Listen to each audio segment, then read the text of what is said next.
After all the build-up, this is the one where they finally brought all these characters together, and goddamn, they pulled it off.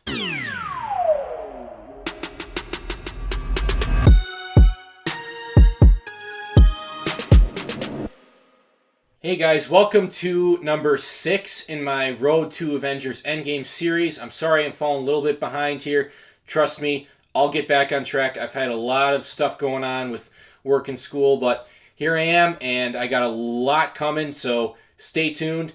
Anyway, The Avengers was the 6th MCU movie. It came out in 2012, and this was the movie everyone had been waiting for. Finally bringing together all these characters that we had saw in their solo movies in the first few movies of this franchise, bringing them all together because they have to face this common threat, which is Loki.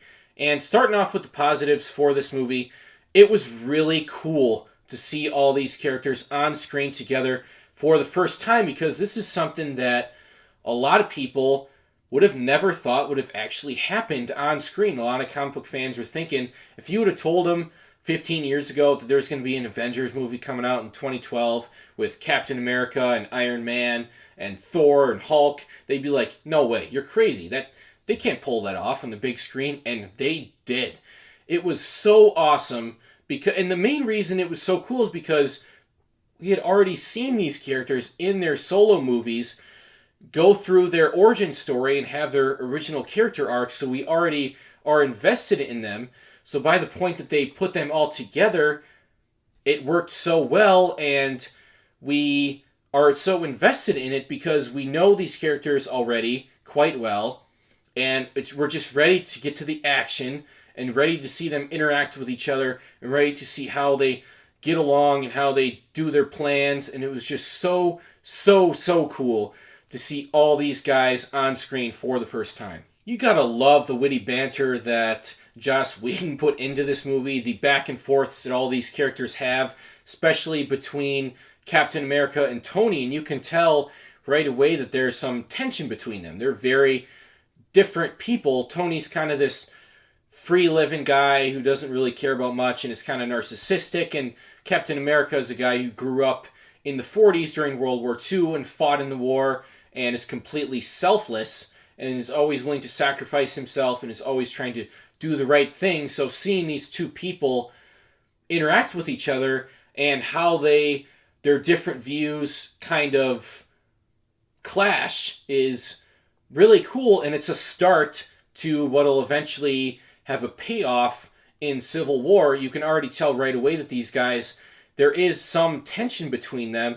And, you know, the other characters as well have some really cool interactions. And it's just, this movie, a lot of it is spent just talking, where all these characters are together on the helicarrier, talking to each other, and they somehow make it work. It doesn't feel like exposition, just talking to the audience all the time, even though a lot of it is kind of explaining what's going on, because it does feel like these characters are really talking to each other and are really interacting in a way that would happen in real life, because there is a lot of weird stuff going on and they have to figure it out. So the way that they did that was almost perfect. It's also really funny, some of the lines that just come out of these characters' mouths, especially Tony Stark. Robert Downey Jr. is, you know, he's himself. He's incredible as always. The line that I always think of with him is when he's just talking to everyone, having a normal conversation. He's like, that man's playing Galaga. Raise the missing mast. Ship top sails. That man is playing Galaga. Thought we wouldn't notice, but we did. And all of a sudden, you see this guy on his computer actually playing Galaga. There was a bunch of people in there working for S.H.I.E.L.D., Nick Fury, whatever. And it's so random, but it works so well and it feels so authentic. And you also get like the classic Steve Rogers moments like, oh, I understood that reference. Monkeys. I do not understand. I do. I understood that reference.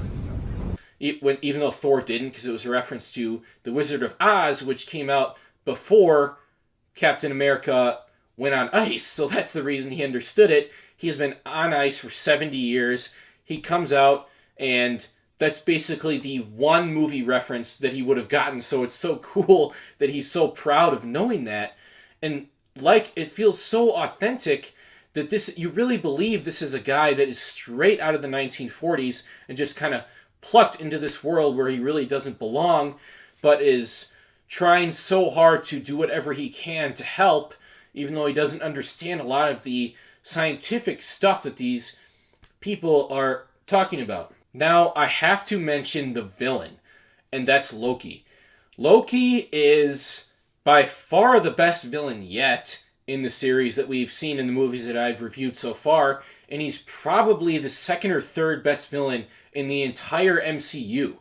And one of the reasons for that is we got to know him a little bit in Thor. He's a guy who's, you definitely feel for him. He's had a rough upbringing. He's not a true Asgardian, and he finds that out, and he's like, why haven't you told me? And like, oh, this is the reason why I've never been able to be king, and you never wanted me to be king, is because I'm not a true Asgardian. And he gets mad, and he feels resentful towards his father and his brother, and that kind of carries on into this movie. He uses his hatred for Thor and he uses that as fuel for him to take over Earth as a way to get back at Thor, because Thor loves Earth. The people of Earth love Thor, and he protects it, and he's spent a significant amount of time on there and feels connected to the planet and a lot of these people. So Loki feels that that's the perfect way of getting revenge on him for all the stuff that has happened while he was growing up. But Loki's not working alone here. He is kind of a pawn, actually, in the grand scheme of things. He talks to this guy called the Other a lot, who works for, spoiler, he works for Thanos. We see Thanos in the mid-credits scene, and I didn't even know who Thanos was when this movie first came out, so I didn't really understand what was going on when he was talking to the Other just about things, and, oh, if you fail, there will be no realm where he can't find you, and there will be no realm, no barren moon, no crevice where he cannot find you. Knowing what happens later in later movies, and I'm not going to specifically say if you've seen Infinity War, you know what I'm talking about, but it's kind of chilling watching that scene again, and you see the fear in Loki's eyes because he knows who this guy is talking about, and he knows, I better not fuck up because I'm probably going to be screwed. Even though Loki acts like a badass on Earth and he talks tough, there is someone lurking in the shadows above him in this movie that makes him shake in his boots, and it's scary to think about that, and it's ridiculous because Loki just exudes confidence for the most part, except when you see him around someone who's working for someone who's really, really scary. I also thought this movie did a really good job with the Hulk. This is, a lot of people say this, and it's true, this is the best Hulk movie that's ever come out. Better than The Incredible Hulk, better than whatever that 2003 crap was. I feel like the Hulk works better when he's part of an ensemble, when he's not carrying a movie, because whenever they've made a movie where the Hulk is the main character, it hasn't worked out. In this movie, the Hulk is great, and it takes a really long time for him to actually appear. For the first probably half, maybe even more, maybe 2/3 of the movie, we're getting Bruce Banner.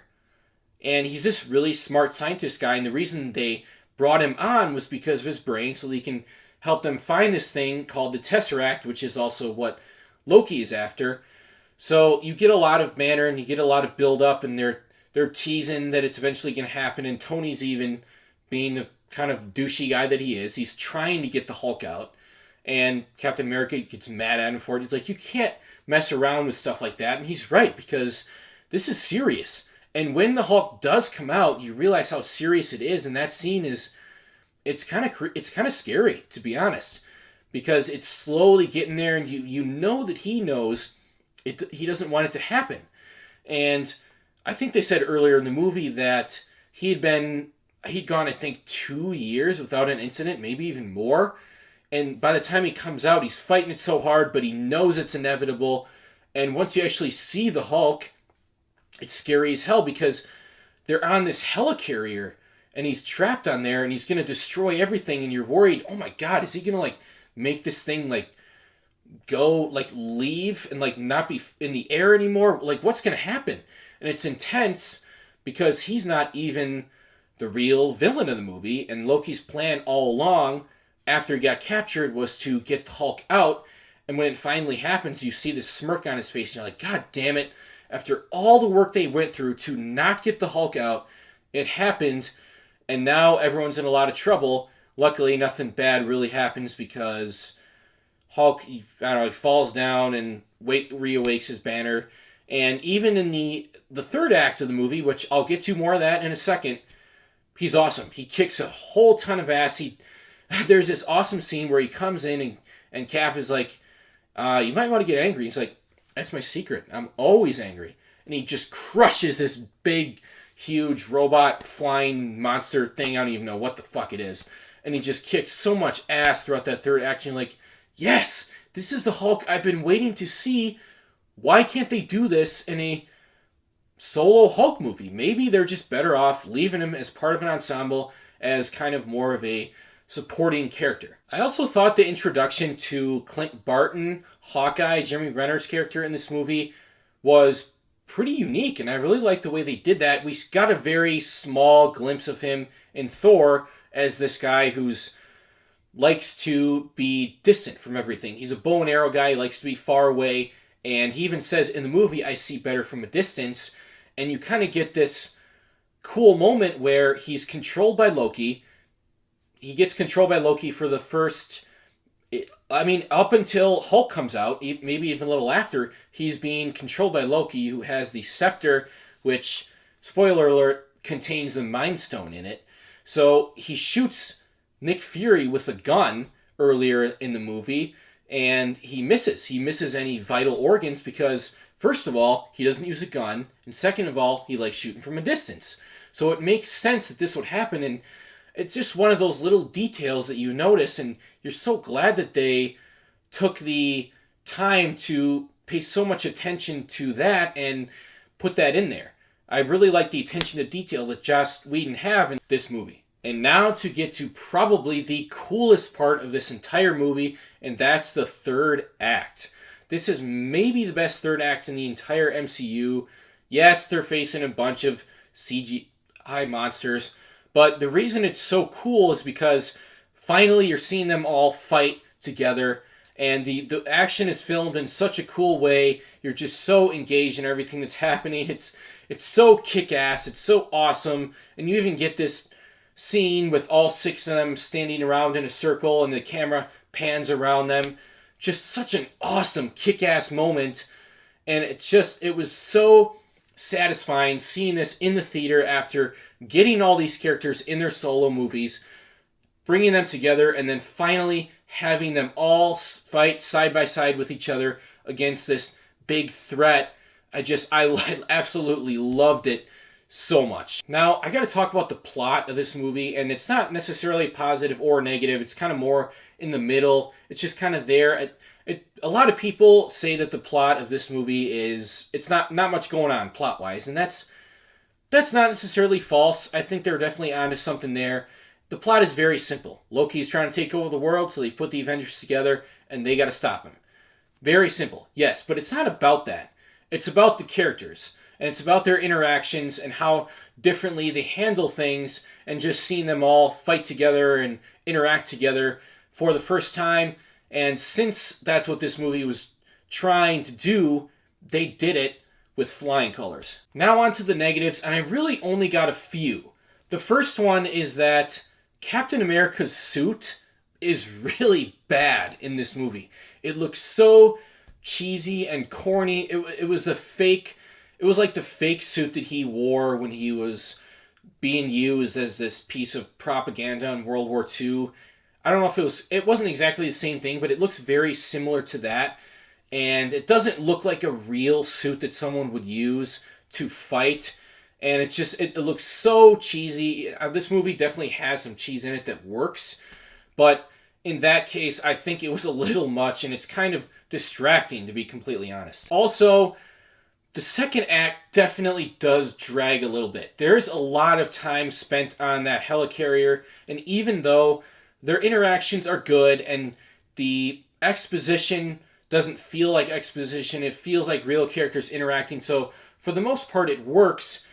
On the other hand, there's a whole lot of nothing going on for a good portion of this movie, a third of this movie, and sometimes it can feel like it's dragging a bit, and they really need to get to the main action, the main conflict of the movie, and it does feel like it drags on just a little bit. Also, this movie is kind of a typical superhero movie when you really think about it. Even though it was so awesome seeing these characters together, they're so good, and the villain is really good. He loses in the end. There aren't a ton of real stakes.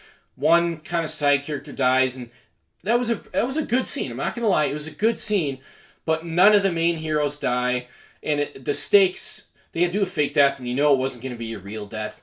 So the stakes are very low in this movie, even though there's a lot going on, and it's someone trying to take over the world.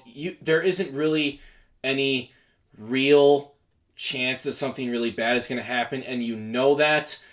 But I think it works good, and I think that's really what they kind of had to do for this first Avengers movie. They kind of had to make it pretty safe. So even though it's a bit of a negative, I understand why they did that. So overall, guys, this movie is a blast. It's awesome. It's funny. The back and forth witty banter these guys all have with each other. Seeing these characters on screen for the first time together ever. Having them fight together, interact, and just the really cool action scenes. The great villain. This movie has so much going for it. And even though there are a few small issues like Cap's ridiculously stupid suit and like the kind of typical superhero stuff to it and how the second act drags a bit, those are by far outweighed by the positives and the total awesomeness of this movie. So I'm going to give the Avengers an 8 out of 10. Really, really like this movie. So there you have it, guys. Have you seen the Avengers? If you haven't, what the hell are you doing? Watch it right now. God damn, it's ridiculous if you haven't seen this movie. It's been out for 7 years, almost 7 years, and we got the culmination of everything coming out in a couple months. Get caught up, guys. I'm gonna go off on a little bit of a tangent here. If you're not into the MCU and you haven't tried it and you're kind of writing it off as just superhero movies, please reconsider. This series tells such an amazing interconnected story with all these different characters on their separate journeys, on their journeys together, and they go through such incredible arcs throughout these 20 movies it is now. It's about to be 21, and just such great stories told, even though a lot of times some stuff can be predictable. That's definitely not the case anymore. So I think they do such a good job of building up these characters, telling these stories, and paying it off in the last couple of years, and it's all coming to a head in a couple months. So if you're not into it, please consider trying, or even trying again if you've tried before, because you're not going to regret it. This is something incredible that is happening in cinema right now, and it's something that we're going to tell our kids and grandkids about. This is like our version of Star Wars, and I'm going to say it's even a level up from that.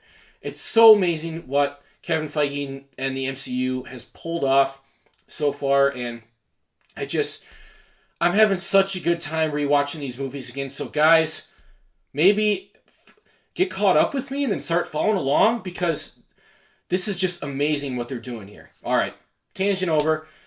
There you have it, guys. If you enjoyed this video, make sure to hit that thumbs up button and leave a comment. What do you think of the Avengers? I thought it was a really awesome movie. If you want to see some more content, go ahead and hit the subscribe button and hit the notification bell so you get notified when I post a video. Spread the word, and I will see you soon.